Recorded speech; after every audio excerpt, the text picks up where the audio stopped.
தமிழகத்தில் ஒரு 3 ஃபெஸ்டிவல் நம்மளுடைய தமிழ் ஆடியன்ஸ் தமிழ் மக்கள் ரொம்ப எதிர்பார்த்தது ஒன்று தீபாவளி, இரண்டாவதாக பொங்கல், மூன்றாவதுனாக தமிழ் வருஷப்பிறப்பு. இதற்கு அடுத்து பார்த்திங்கன்னா விநாயகர் சதுர்த்தி, ஆயுத பூஜை, சரஸ்வதி பூஜை. இதற்கு அடுத்து 2 சீசன் ரொம்ப எதிர்பார்ப்பாங்க. ஒன்று ஐபிஎல் கிரிக்கெட். இதற்கு அடுத்து ரொம்ப ரொம்ப எதிர்பார்ப்போடு இருக்கிற ஒரு விஷயம் பிக் பாஸ் சீசன் 9 இப்போ ஸ்டார்ட் ஆகிருக்கு. இதற்கு முன்னாடி சீசன் 1 to 7 வரைக்கும் நம்மளுடைய கமல் அவர்கள் தொகுத்து வழங்கினாங்க. ரொம்ப எதிர்பார்ப்போடு இருந்தது. ராத்திரி எப்போ 9 மணி வரும் அந்த 1 hour பார்க்குறதுக்கு அப்படின்னு இருந்தால் இப்போ 24x7 நம்ம மாற்றினாங்க. எல்லாருமே பிக் பாஸை ரொம்ப லைக் பண்ணி பார்த்தா ஒரு பீரியட் இருந்தது கமல் அவர்கள் தொகுத்து வழங்குற வரைக்கும். சீசன் 7 முடிச்சுட்டு அவர் போயிட்டார். சீசன் 8 விஜய் சேதுபதி வந்தாங்க. வரும்போது கொஞ்சம் சரி ஃபஸ்ட் டைம் இல்லையா, கொஞ்சம் லேக் இருந்தது. அவருடைய இந்த மேனரிசம்லாம் மாறிச்சு. இருந்தாலும் கொஞ்சம் மக்கள் கொஞ்சம் அக்செப்ட் பண்ணிக்கிட்டாங்க, புதுசு தானே, ஸோ இந்த ஸ்டேஜுக்கு அப்படின்னு சொல்லி. இப்போது பிக் பாஸ் சீசன் 9 வந்திருக்கு. ஸோ இதே ரொம்ப எதிர்பார்ப்போடு இருந்த மக்களுக்கு ஒரு ஒரு சுனாமி மாதிரி ஒரு பேரிடிப்பாக இருந்தது இந்த சீசன் 9. இதில் ஃபஸ்ட்டு சாய்ஸு இந்த கண்டஸ்டண்ட்டை செலக்ட் பண்ணுற ஒரு டீம். அவங்க எப்படி செலக்ட் பண்ணாங்க என்னங்கிறது தெரியல. பட் இவர்களுடைய யார் என்னன்னு இந்த பேக்ரவுண்டை பார்க்கும்போது நிறையா விஷயங்கள் யூடியூப்பில் ஓப்பன் பண்ணால் இவங்கெல்லாம் யார் என்னன்னு சொல்லி நிறையா தெரிஞ்சுக்கிறது வாய்ப்புகள் நிறையா இருந்துச்சு. அக்கா அப்படிங்கிற வார்த்தை ரொம்ப புனிதமான ஒரு வார்த்தை. அந்த வார்த்தைக்கே ஒரு மறுபெயர் மாதிரி ஒருத்தவங்க இருக்காங்க. அதை நான் சொல்ல விரும்பலை. அவங்க இன்ஸ்டாவில் பார்த்தோம்னா ஏகப்பட்ட வீடியோஸ் கிளிப்பிங் நிறையா இருக்குது. இது மாதிரி நிறையா பேர். அப்புறம் இன்னொருத்தவங்க கேப்ரா டான்ஸ் மாதிரி கொஞ்சம் ஆடக்கூடியவங்க ஸ்டேஜில். இந்த கரகாட்டம்ங்கிறது வேறு. அந்த கலை ரொம்ப அருமையான கலை. அது ஏற்கனவே ஒரு சீசனில் தாமரை செல்வின்னு ஒருத்தவங்க வந்தாங்க, கரகாட்டம் ஆடுறவங்க. அவங்களுடைய ப்ரோக்ராம்லாம் பார்க்கும்போது நல்லா இருந்துச்சு நமக்கு. அந்த பிக் பாஸ் நிகழ்ச்சியில் கலந்துக்கிட்டதெல்லாம் ரொம்ப அருமையாக இருந்தது. பட் இந்த சீசன் 9 மட்டும் எடுத்துக்கிட்டோம்னா ரொம்ப ரொம்ப ஒரு மோசமாக ஒரு ட்ராவல் ஆகிட்டுருக்கு அப்படிங்கிறத சொல்ல முடியுது நம்மளுடைய பார்வைக்கு. ஏன்னா உள்ளுக்குள்ளே அந்த நடக்கிற சம்பவங்கள்லாம் பார்க்கும்போது பார்க்கவே முடியாத அளவுக்கு இருக்குது.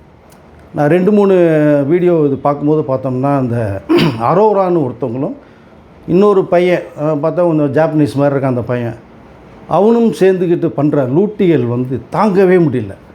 கட்டி பிடிச்சிக்கணும், சரி நெத்தியில் முத்தம் கொடுன்னு சொல்கிறது, சோஃபாவில் உட்காந்துட்டு கையை பின்னாடி தொட்டுக்கிட்டு பண்ணிட்டுன்றது மேட்ரு. அப்புறம் இந்த டாக்டர் திவாகரன் ஒருத்தர் இருக்கார், அவர் வேறு விஜய பார்வதியை மசாஜ் பண்ணுறேன்னு சொல்லி கைகால் அமுக்கி விடுறது, அது ஒரு பக்கம். இதெல்லாம் பார்க்கும்போது இது ரியாலிட்டி ஷோ, கோடிக்கணக்கான மக்கள் பார்க்குற ஒரு நிகழ்ச்சி. அப்படிங்கும்போது இதை பார்க்கறதுக்கே கொஞ்சம் அருவருப்பாக இருக்கிறது மாதிரி தோணுது. ஸோ சொல்லிகிட்டே போகலாம். நமக்குன்னு ஒரு இது இருக்குது, ஒரு வரமுறை இருக்குது பேசுகிறதுக்கு. அதுவும் பேச முடியாத அளவுக்கு அங்கே நிகழ்ச்சிகள் நடந்துகிட்டு இருக்குது. இதைத்தான் இப்போ தமிழக வாழ்வுரிமை கட்சியுடைய தலைவர் வேல்முருகன் அவர்கள் ஒரு விஷயத்தை இப்போ பேசியிருக்காங்க. உண்மையிலே அவர் சமூக சீர்கேடான சில விஷயங்கள் எப்போ நடந்ததுன்னா குரல் ஓங்கி கொடுப்பார். சில விஷயங்கள் வேறு மாதிரி இருந்தாலும் சில விஷயங்கள் கண்டிப்பாக நியாயமாக தெரியும். இப்போ இந்த பிக் பாஸை பேன் பண்ணணுங்கிறது மாதிரி ஒரு விஷயத்தை அவர் பேசியிருக்காரு. போராட்டம் நடைபெறும் அந்த செட்டுக்குள்ளே போயிட்டு செட்டுக்கு முன்னாடி அப்படிங்கிற மாதிரி ஒரு விஷயத்தை பேசியிருக்காரு. அவர் பேசுனது நியாயமாக தான் என்னுடைய பார்வைக்கும் தெரியுது. என்னோட நண்பர்கள்ட்டையும் கேட்கும்போது அது சரிதான அவர் பேசுனது அப்படின்னு சொல்கிறாங்க. ஏன்னா அந்த மாதிரி நிகழ்ச்சிகளில் இந்த தொகுத்து வழங்குறது, அந்த சம்பவங்கள் 24x7 வர்றது, அந்த 1 hour வர்ற ப்ரோக்ராம்லாம் பார்த்தா ரொம்ப ரொம்ப ரொம்ப ரொம்ப பேடாக இருக்குது பார்க்குறதுக்கே. அது எப்படி சொல்கிறதுனே தெரியல. ஒரு லிமிட்டுக்கு மேலே பேச முடியல திரும்பி நம்ம இதை இந்த கண்டஸ்டண்ட்டை செலக்ட் பண்ணது ஒரு டீமு. ஓகே, இதே கமலஹாசன் அவர்கள் இருந்திருந்தால் கண்டிப்பாக யார் செலக்ட் பண்ணேன்னு கேட்டிருப்பார், செலெக்ஷனுடைய டீட்டெயில்ஸ் கேட்டிருப்பார், அவங்களோட பயோடாட்டாவை எடுத்திருப்பார், இவங்க வேணால் ரிஜெக்ட் பண்ணுவார், இவங்களை உள்ளே போடுங்கன்னு சொல்லியிருப்பார் கண்டிப்பாக. நான் விஜய் சேதுபதி அதுக்குள்ளே போகலை. ஒருவேளை அவர் விருப்பப்பட்டு இவங்க கூப்பிடலையா என்னங்கிறது நமக்கு தெரியல. பட் யார் வந்திருக்கானே விஜய் சேதுபதி தெரியல. அவரும் பார்த்தா வந்தோன்னே ரஃப் அண்ட் டஃப்பாக தான் ஹேண்டில் பண்ணிட்டார். ஸ்டேஜுக்கு வந்தோன்னே நீ உட்கார் அவ்வளோதான் முடி அப்படிங்கிறது மாதிரியான ஒரு விஷயத்தை ரொம்ப ரஃப் அண்ட் டஃப்பாக. இது சினிமா ஷூட்டிங்கில் ஒரு வில்லனாவோ ஹீரோவோ ஆக்ட் பண்ணல. இங்கே தொகுத்து வழங்குறதுக்கான ஒரு ஸ்டேஜை கொடுத்துருக்காங்க. அங்கே எது சரி எது தவறு, யார் பண்ணுறது எது நியாயமாக இருக்குங்கிறத அவர் பேசணும் கரெக்டாக. அப்படி இல்லைங்கிறத நமக்கும் தெரிய வருது. மொத்தத்தில் இந்த பிக் பாஸ் 9 நம்ம எடுத்துக்கிட்டோம்னா இதை உண்மையிலே இதை கொஞ்சம் சரி பண்ணணும். இப்போ ஒரு 10 நாள் தான் ஆயிருக்கு. இன்னும் ஒரு 95 நாள் வரைக்கும் இந்த ப்ரோக்ராம் போகும். சின்ன பசங்கள்லேருந்து பெரியவங்கள்லேருந்து ரொம்ப பார்க்கக்கூடிய ஒரு ப்ரோக்ராம் இது. இதில் நிறைய கருத்தாளவுக்கு சில மெசேஜை கண்டிப்பாக சொன்னால் நல்லாயிருக்கும் தான் நான் நினைக்கிறேன். ரொம்ப ரொம்ப ரொம்ப மோசமாக போய்ட்டு இந்த 10 நாளே இவ்வளோ மோசமாக இருந்ததுன்னா இன்னும் போகக்கூடிய 95 நாட்கள் எந்தளவுக்கு இருக்குங்கிறது நமக்கு தெரியல. இல்லை ரொம்ப எதிர்பார்க்கப்பட்ட ஒரு விஷயம் வந்து விஜய் பார்வதி ஒருத்தவங்க இருக்காங்க, அப்புறம் கனின்னு ஒருத்தவங்க வந்திருக்காங்க. ஸோ 2 பேர் இருக்கும்போது கொஞ்சம் கரெக்டாக இருக்கும்னு பார்த்தோம்னா விஜய் பார்வதியுடைய அவங்களுடைய அந்த வே ஆஃப் டாக்கிங்கு, இந்த செயல்படுத்துகிற முறைகள்லாம் இப்போ ரொம்ப மோசமாகிட்டு இருக்கு. அவங்களும் எதை நோக்கி போகிறாங்கன்னே தெரில. மொத்தத்தில் பிக் பாஸ் 9 ரொம்ப எதிர்பார்க்கப்பட்ட ஒரு ரியாலிட்டி ஷோ அது. இப்போ 10 நாள் நடந்துக்கிட்டு இருக்கு. இந்த 10 நாளும் சொல்லிக்கிற அளவுக்கு ஒன்று கூட இல்லை. ரொம்ப ரொம்ப வெரி வெரி பேடாக தான் அவனுடைய பார்வைக்கு தெரியுது. சரி, எனக்கு தான் தெரியுது அப்படின்னு சொல்லி நண்பர்கள் மத்தியிலையும் கேட்டேன், எப்படி பாருக்கு பிக் பாஸ் 9 பார்த்தீங்களா அப்படிங்கும்போது, இதை சுத்தமாக பார்க்குறதே நான் அவாய்ட் பண்ணிட்டேன்னு ஒரு குரூப் சொல்கிறாங்க. இன்னொரு குரூப்பு பார்த்த வரைக்கும் ரொம்ப ரொம்ப மோசமாக இருக்குப்பா, இப்படியே போனால் எப்படி அது ஃபேமிலிலாம் பார்க்க வேண்டாமா அப்படின்னு இன்னொரு குரூப் என்ன சொல்கிறாங்கன்னா, சுத்தமாக இது வந்து பேன் பண்ணியே தரணும் அப்படின்னு. ஸோ நான் என்ன சொல்கிறேன்னா, இப்படிலாம் ஒப்பீனியன் வந்து வெளியில் போய்கிட்டு இருக்கு.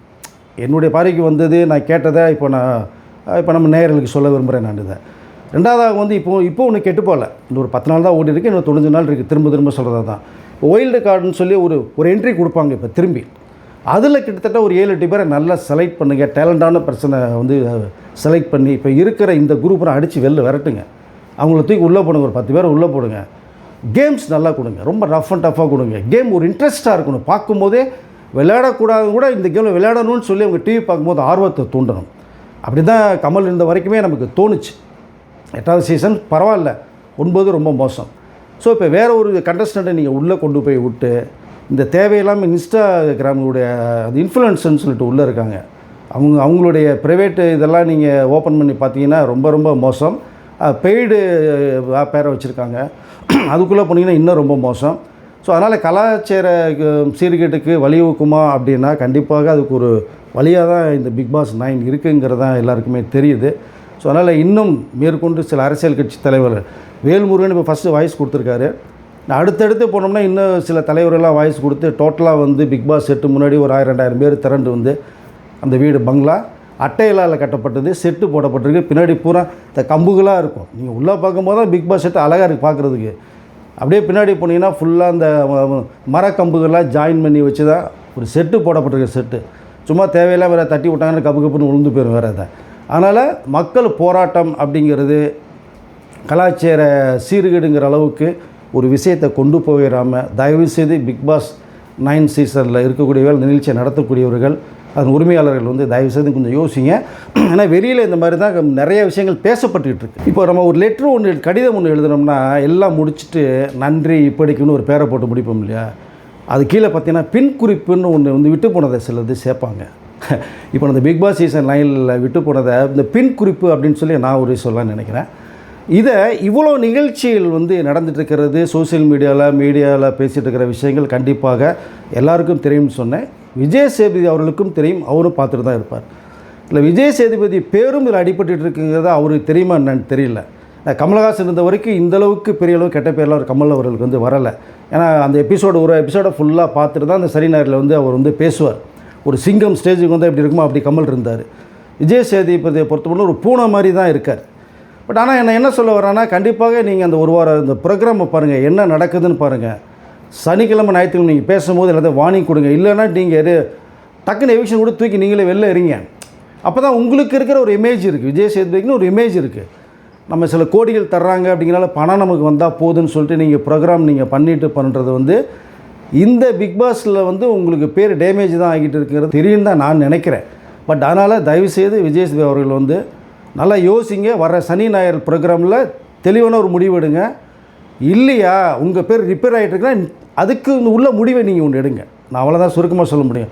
பணம்ங்கிறது இன்றைக்கி வரும், நாளைக்கு போகும். நீங்கள் நிறைய பணம் சம்பாரிச்சிட்டிங்க, இதில் போய் சம்பாரிச்சோன்னு பெரிய விஷயம் இல்லை. ஆனால் அந்த பிக் பாஸ் சீசனில் நீங்கள் யார், உங்களுடைய கேரக்டர் என்ன அப்படிங்கிறத தயவுசெய்து புரிஞ்சு அதை வந்து கமலை விட ஒரு ஸ்டெப் நீங்கள் அதிகமாக போய் நிற்கணுங்கிறதா எங்களுடைய ஆசை, என்னுடைய ஆசையும். ஸோ ஏன்னா இந்த கமல்ஹாசன் அவர்களும் பார்த்துட்டு இருப்பாங்க. கண்டிப்பாக கமல் கூட இப்போ வெளியில் போயிட்டால் கூட ஜஸ்ட் ஒரு ஐடியா கொடுக்கலாம். ரொம்ப மோசமாக இருக்குது, நீங்கள் இப்படி ட்ராவல் பண்ண கூட கமல் கூட ஐடியா சொல்லலாம். பட் அவர் இன்றைக்கி பிஸிக்கு வருவாரான்னு தெரியல. இல்லை விஜய் சேதுபதி ஒரு முடிவெடுத்து இந்த வரக்கூடிய சனி ஞாயிறில் நீங்கள் தெளிவான ஒரு ஸ்பீச்சை கொடுக்கணுங்கிறது தான் நான் விரும்புகிறேன். இதில் என்ன இன்னொரு விஷயம் வருதுன்னா, இப்போ வேல்முருகன் அவர்கள் சொன்ன கருத்துக்கள் வந்து ரொம்ப ஆழமானது, சிந்திக்கக்கூடியது. அதற்கு அடுத்து சில அரசியல் கட்சி தலைவரெல்லாம் வந்து அவர் பிக்பாஸ் வீட்டை முற்றுகையிட்டு போராட்டம் பண்ணணுங்கிற விஷயத்தை சொல்லியிருக்காரு வேல்முருகன் அவர்கள். பட் நியாயமானது தான். இதற்கு அடுத்து சில அரசியல் கட்சி தலைவரெல்லாம் விஜய் சேதுபதி வீடையும் முற்றுகையிடணும்னு வந்து பேச போகிறதா ஒரு தகவல் வருது.